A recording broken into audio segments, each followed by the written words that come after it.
ശമൂവേൽ 2-ാം അധ്യായം 1 മുതൽ 36 വരെയുള്ള തിരുവചനങ്ങൾ. അനന്തരം ഹന്ന പ്രാർത്ഥിച്ചു പറഞ്ഞതെന്തെന്നാൽ, എന്റെ ഹൃദയം യഹോവയിൽ ആനന്ദിക്കുന്നു, എന്റെ കൊമ്പ് യഹോവയാൽ ഉയർന്നിരിക്കുന്നു, എന്റെ വായ് ശത്രുക്കളുടെ നേരെ വിശാലമാകുന്നു.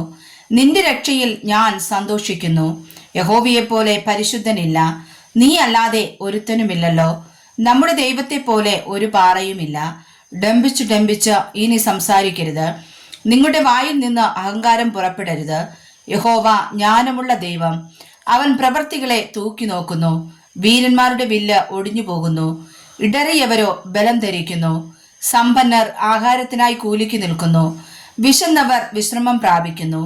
മച്ചി 7 പ്രസവിക്കുന്നു, പുത്രസമ്പന്നയോ ക്ഷയിച്ചു പോകുന്നു. യഹോവ കൊല്ലുകയും ജീവിപ്പിക്കുകയും ചെയ്യുന്നു, പാതാളത്തിൽ ഇറക്കുകയും ഉദ്ധരിക്കുകയും ചെയ്യുന്നു. യഹോവ ദാരിദ്ര്യവും ഐശ്വര്യവും നൽകുന്നു, അവൻ താഴ്ത്തുകയും ഉയർത്തുകയും ചെയ്യുന്നു. അവൻ ദരിദ്രനെ പൊടിയിൽ നിന്ന് നിവർത്തുന്നു, അഗതിയെ കുപ്പയിൽ നിന്ന് ഉയർത്തുന്നു. പ്രഭുക്കന്മാരോടുകൂടെ ഇരുത്തുവാനും മഹിമാസനം അവകാശമായി നൽകുവാനും തന്നെ. ഭൂധരങ്ങൾ യഹോവയ്ക്കുള്ളവ, ഭൂമണ്ഡലത്തെ അവയുടെ മേൽ വെച്ചിരിക്കുന്നു. തന്റെ വിശുദ്ധന്മാരുടെ കാലുകളെ അവൻ കാക്കുന്നു.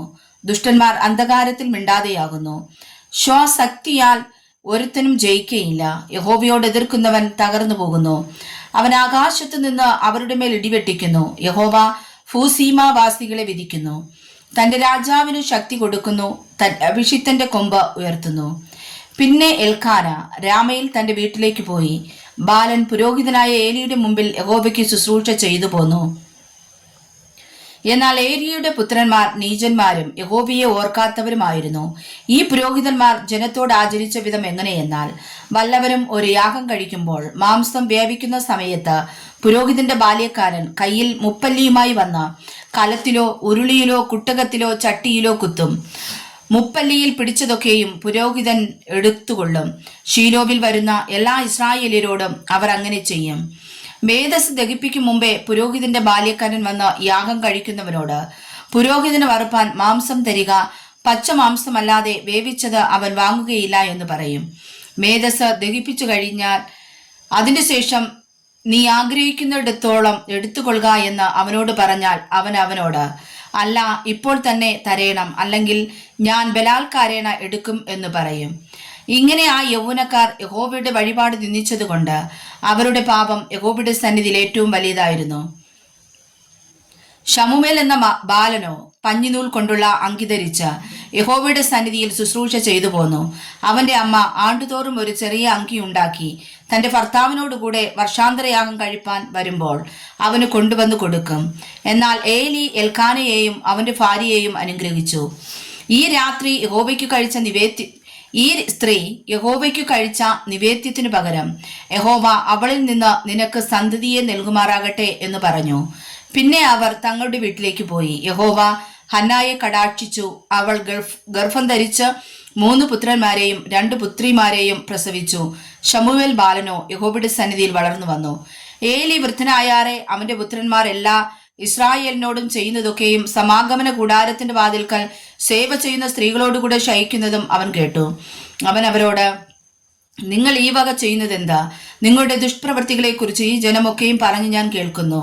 അങ്ങനെ അരുത് എന്റെ മക്കളെ. യഹോവയുടെ ജനം നിങ്ങളെക്കുറിച്ച് പരത്തുന്നതായി ഞാൻ കേൾക്കുന്ന കേൾവി നന്നല്ല.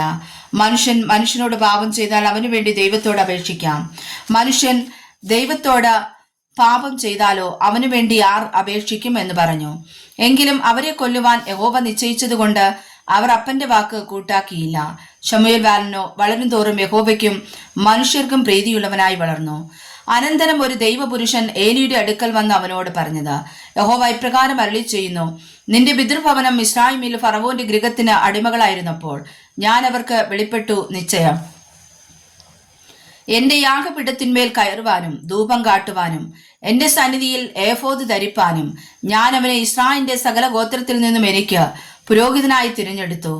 ഇസ്രായേൽ മക്കളുടെ സകല ദഹനയാഗങ്ങളെയും ഞാൻ നിന്റെ പിതൃഭവനത്തിന് കൊടുത്തു.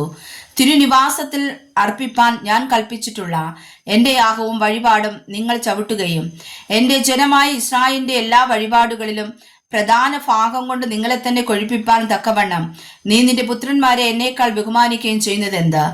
ആകയാൽ ഇസ്രായേലിന്റെ ദൈവമായ യഹോവ ഇപ്രകാരം അരുളി ചെയ്യുന്നു, നിന്റെ ഭവനവും നിന്റെ പിതൃഭവനവും എന്റെ സന്നിധിയിൽ നിത്യം പരിചരിക്കുമെന്ന് ഞാൻ കൽപ്പിച്ചിരുന്നു നിശ്ചയം. ഇപ്പോഴോ യഹോവ അരുളി ചെയ്യുന്നത്, അങ്ങനെ ഒരിക്കലും ആകയില്ല. എന്നെ മാനിക്കുന്നവനെ ഞാൻ മാനിക്കും, എന്നെ നിന്ദിക്കുന്നവർ നിന്ദിതരാകും. നിന്റെ ഭവനത്തിൽ ഒരു വൃദ്ധനും ഉണ്ടാകാതെ വണ്ണം ഞാൻ നിന്റെ ഭുജവും നിന്റെ പിതൃഭവനത്തിന്റെ ഭുജവും തകർത്തു കളയുന്ന നാളുകൾ ഇതാ വരുന്നു. ഇസ്രായേലിന് ലഭിക്കാനുള്ള എല്ലാ നന്മകളുടെയും മധ്യേ നീ തിരുനിവാസത്തിൽ ഒരു പ്രതിയോഗിയെ കാണും. നിന്റെ ഭവനത്തിൽ ഒരു നാളും ഒരു വൃദ്ധൻ ഉണ്ടാകുകയുമില്ല. നിന്റെ കണ്ണു ക്ഷയിപ്പിപ്പാനും നിന്റെ ഹൃദയം വ്യസനിപ്പിപ്പാനും ഞാൻ നിന്റെ ഭവനത്തിൽ ഒരുത്തനെ എന്റെ യാഗപീഠത്തിൽ നിന്ന് ഛേദിച്ചു കളയാതെ വെച്ചേക്കും. നിന്റെ ഭവനത്തിലെ സന്താനമൊക്കെയും പുരുഷപ്രായത്തിൽ മരിക്കും. നിന്റെ 2 പുത്രന്മാരായ ഹൊഫ്നിക്കും ഫീനഹാസിനും ഭവിപ്പാനിരിക്കുന്നത് നിനക്കൊരു അടയാളമാകും. അവർ ഇരുവരും ഒരു ദിവസത്തിൽ തന്നെ മരിക്കും. എന്നാൽ എന്റെ പ്രസാദവും ഹിതവും അനുഷ്ഠിക്കുന്ന ഒരു വിശ്വസ്ത പുരോഹിതനെ ഞാൻ എനിക്ക് എഴുന്നേൽപ്പിക്കും. അവന് ഞാൻ സ്ഥിരമായൊരു ഭവനം പണിയും. അവൻ എന്റെ അഭിഷിക്തന്റെ മുമ്പാകെ നിത്യം പരിചരിക്കും. നിന്റെ ഭവനത്തിൽ ശേഷിച്ചിരിക്കുന്നവനെല്ലാം അവന്റെ അടുക്കൽ വന്ന് ഒരു വെള്ളിക്കാശിന് ഒരപ്പത്തിനുമായിട്ട് അവനെ കുമ്പിട്ട് ഒരു കഷ്ണം അപ്പം തിന്മാൻ ഇടവരേണ്ടതിന് എന്നെ ഒരു പുരോഹിതന്റെ വേലയ്ക്കാക്കണമേ എന്ന് അപേക്ഷിക്കും. വായിച്ചതായ തിരുവചനങ്ങളാൽ കർത്താവ് നമ്മെ സമർത്ഥമായി അനുഗ്രഹിക്കുമാറാകട്ടെ. ആമേൻ.